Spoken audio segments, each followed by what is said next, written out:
The question is, why is birthday important? Just speak. You don't need to raise your hands.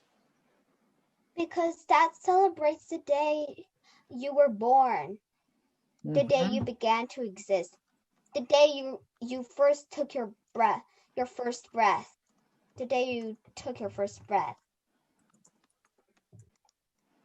Why do you think a birthday is important, Mata? Because when you have a birthday, you have a lot of fun and you can spend time with your friends and you can have cupcakes with your friends and games and parties.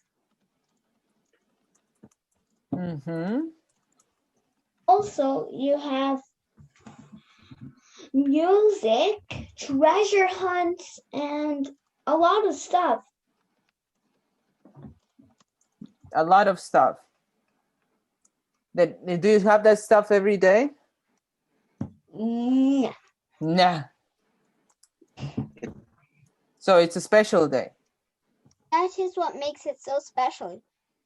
What makes it You only special? get that kind of treatment one day every year until you die. Mata, tell us, what is brainstorm? You need to unmute yourself and show us your face.